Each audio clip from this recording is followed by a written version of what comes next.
Firstly, would you sign up? Yes, I will sign All up. right. And I'm a student currently studying at the University of South Carolina.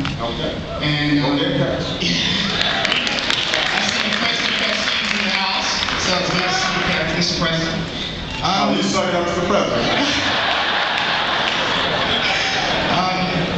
My question, well, I guess it relates to the Michael Brown case. And I've just recently seen a report that suggested that there's been grave injustices going on in Ferguson. And I'm trying to figure out why the Attorney General, Eric Holder, refused to press charges against the police officer. Why didn't he face the federal charges? Well, I will answer that question. And Now that was two questions right now. No, that's it.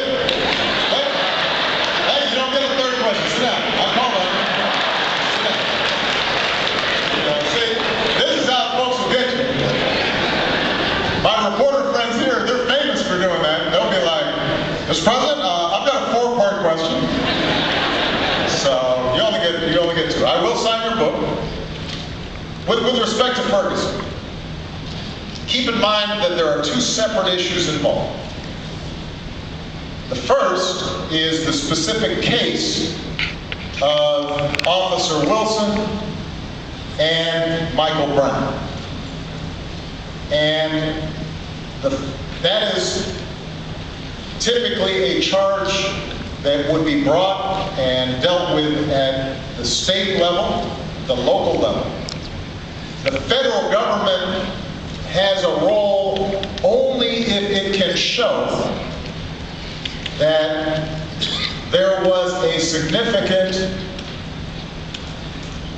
miscarriage of the justice system and had clear evidence. Now, I'm not being overly technical, but basically, the federal jurisdiction here is to make sure that this wasn't just a completely wrong decision.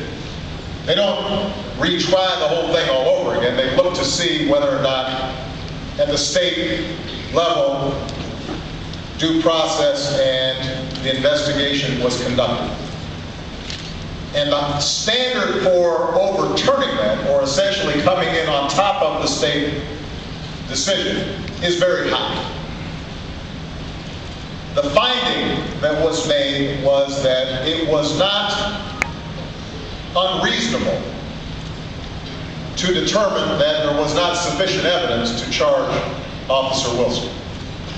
Now that was an objective, thorough, independent federal investigation. We may never know exactly what happened, but Officer Wilson, like anybody else who is charged with a crime, benefits from due process and a reasonable doubt standard. And if there is uncertainty about what happened, then you can't just charge him anyway just because what happened was tragic. That was the decision that was made, and I have complete confidence and stand fully behind the decision that was made by the Justice Department on that issue.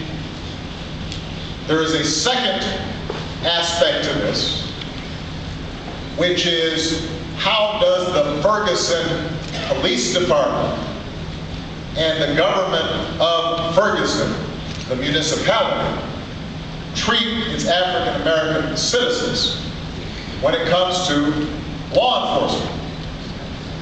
And there, the finding was very clear, and it's available for everybody to read. What we saw was that the Ferguson Police Department, in conjunction with the municipality, saw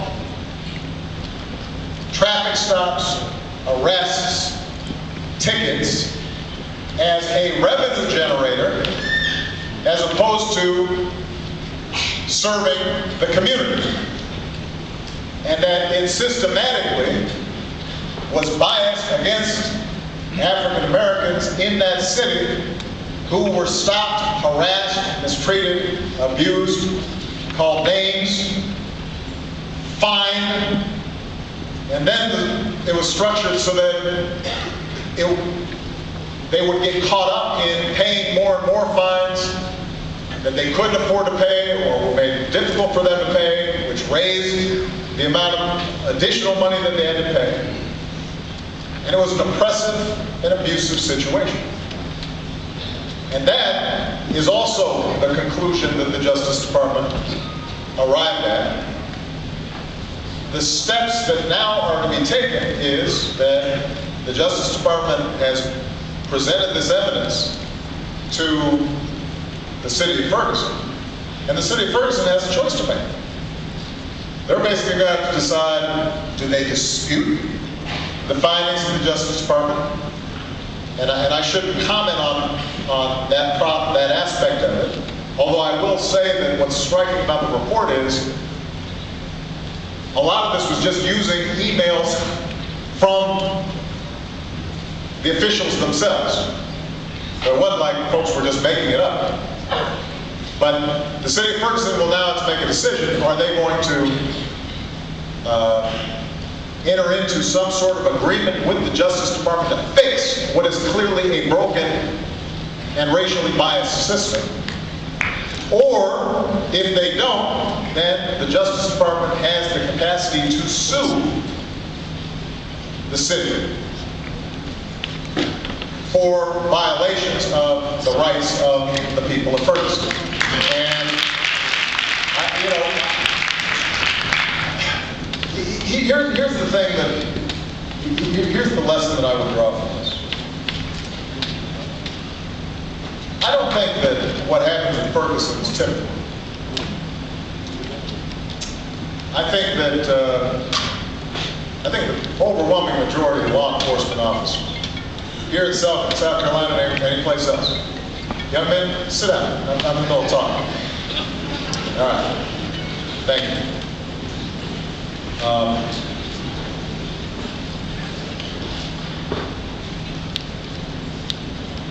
The overwhelming number of law enforcement officers have a really hard, dangerous job, and they do it well, and they do it fairly, and they do it their own.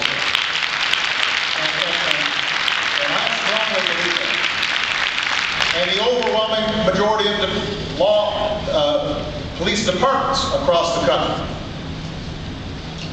are really thinking hard about how do we make sure that we are protecting and serving everybody equally. And we need to honor those folks, and we need to respect them and not just assume that they've got ill will or they're doing a bad job. But as is true in any part of our lives, as is true among politicians, as is true among business leaders, as is true among anybody, there are circumstances in which folks don't do a good job, or worse, are doing things that are really unlawful or unjust or unfair. And what happened in Ferguson is not a complete aberration. It's not just a one-time thing. It's something that happens. And one of the things that I think frustrated the people of Ferguson, in addition to the specific case of Michael Brown, was this sense of, you know what, we've been putting up for this for years, and now when we start talking about it, everybody's pretending like it's just our imagination. Like we're just paranoid, we're just making this stuff up. And it turns out they weren't just making it up. This was happening. And so it's important for all of us then to figure out how do we move together to fix it. How do people of goodwill in law enforcement, in the community, everybody, work to fix it and find concrete solutions and to have accountability and oversight and transparency in terms of how law enforcement works. And one of the great things that we did out of a tragic situation was we were able to form a task force made up of law enforcement, police chiefs, and community activists, including two of the activists who got the Ferguson marches and protests started. And they came up with a consensus document that was presented to me last week that was very specific in terms of how we can solve some of these problems. You know, how we can make sure the police departments provide data about who they're stopping in traffic, data about how many people are killed, you know, in confrontations with the police, and how are those cases handled, and how are we training our law enforcement to respect the communities that they're serving? How do we make sure we've got a diverse police force? And how do we look at new technologies like body cameras that may be helpful in this process? And how do we make sure that when something happens that may be an unjustified shoot, that people have confidence that the prosecutors are independent? And there's a legitimacy to the process that they can trust. That's good not just for the community, that's also good for the police department, so that they feel like they can get out from under a cloud if, in fact, the officer did the right thing. And if the officer did the wrong thing, that department should want to get rid of that officer, because they're going to undermine trust for the good cops that are out there doing a good job. So the point is that now our task is to work together to solve the problem, and not get caught up in either the cynicism that says this is never going to change because everybody's racist. That's not a good solution. That's not what the folks in Selma did. They had confidence that they could change things and change people's hearts and minds. So you got to have the ability to assume the best in people, including law enforcement, and work with them.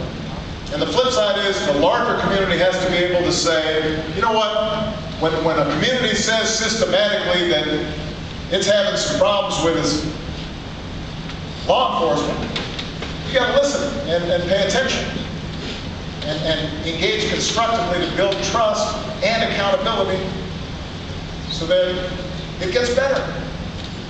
So often we get caught up in this and it becomes just a political football instead of us trying to solve the problem.